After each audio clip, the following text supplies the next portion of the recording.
Ladies, mnatoanga wapi nguvu ya kunyima wanaume zenu tendo la ndoa?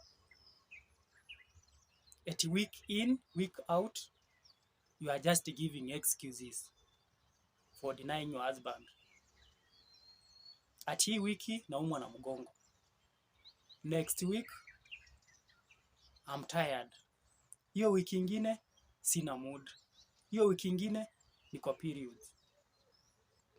A whole month, inaisha. Just giving excuses. And you expect your husband to understand you. By the way, do you have an idea as to why your husband married you? Do you think he married you just to come and give him company? Company he could get it elsewhere. Anaweza enda kwa soko anunue chiwawa alete kwa nyumba na bado umpe company. You didn't just come there to cook for him. He can cook for himself. In fact, some men, they are very good in the kitchen. Better than their wives. Na kama ajui kupika, anaweza ajiri chef ampikiange. Na kumzalia watoto haiwezi kuwa a prime reason as to why he married you. We do have couples who choose not to have children altogether. They just choose a childless marriage. And they are very much comfortable with that. Because to them, children is not a prime reason for them to be together. We also do have couples who can't get children in their marriage for biological reasons. They don't break up their marriage simply because they are not able to get children. There was something that brought them together that is beyond getting children in their marriage. And the Bible tells us that children are a blessing from God. So God can choose not to bless you with children, but bless you with material wealth. That is also a blessing.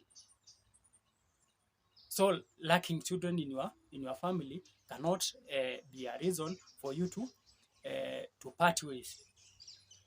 So now we are left with what was the prime reason for you getting married. It was simply because of sex.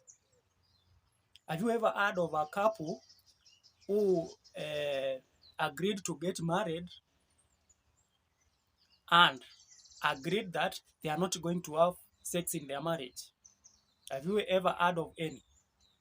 Unless there is one of them with biological reasons that cannot allow him or her to involve himself or herself in copulation.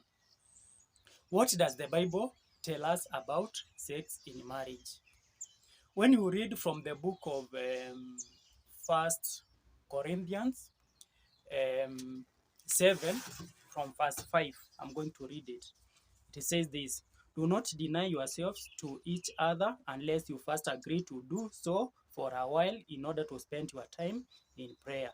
But then resume normal marital relations.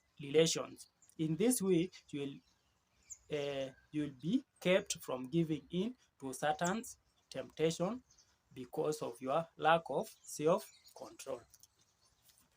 Okay, from that passage, have you heard anywhere where I'm tired is being used as an excuse?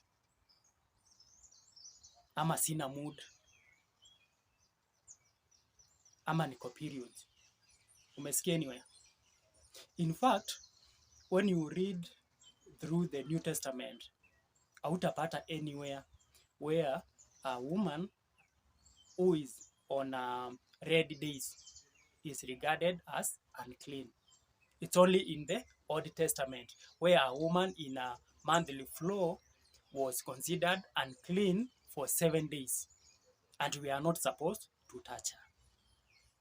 But the good thing is, we are not living in the Old Testament. We are living in the New Testament.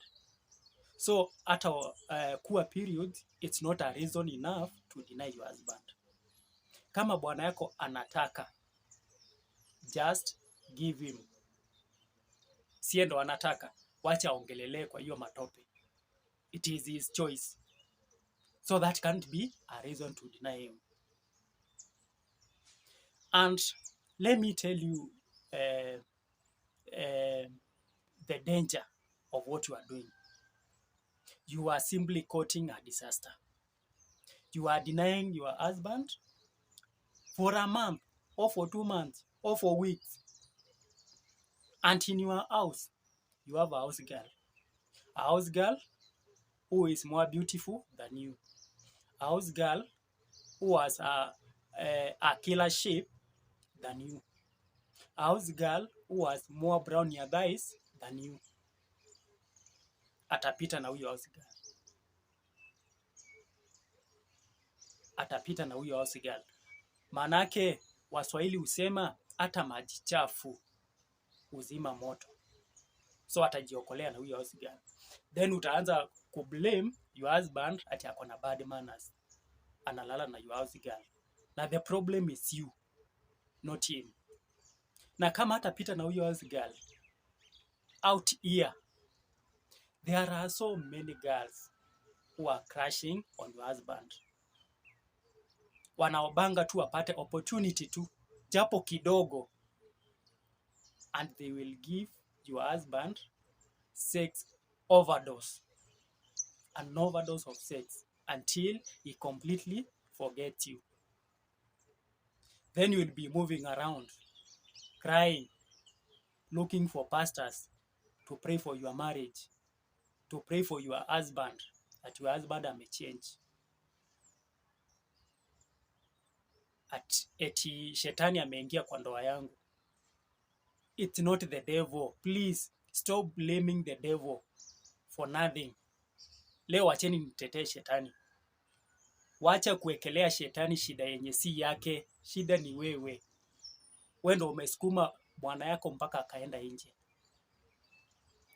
What he has been lacking in that marriage is what he is getting out there.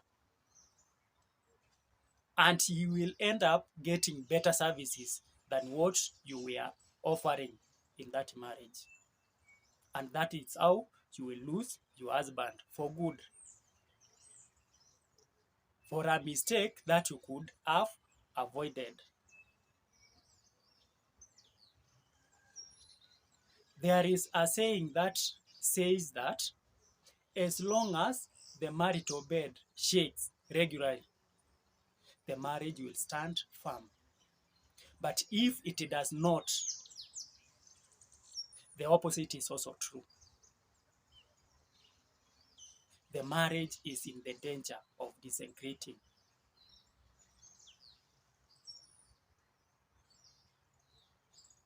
So be advised. That kind of behavior, it will only land you in troubles.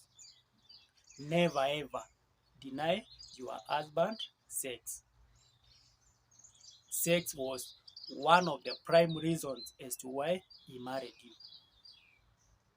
And if you cannot give your husband sex, you'll be given elsewhere. And get it clearly from me. Sex in marriage, it's not a favor. It's not a favor you are doing your husband. It is one of your marital duties to satisfy your husband. And a duty cannot be changed to be a favor. Ati unamwambia, you have to do me 1, 2, 3. Ndio nikupee. Kama hujanifanyia 1, 2, 3 na mimi sikupei. That is not barter trade. It's a duty and you have to accomplish it faithfully.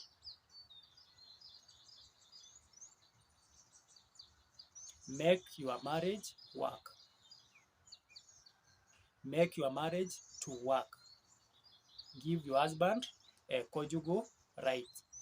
It will help in cementing your love.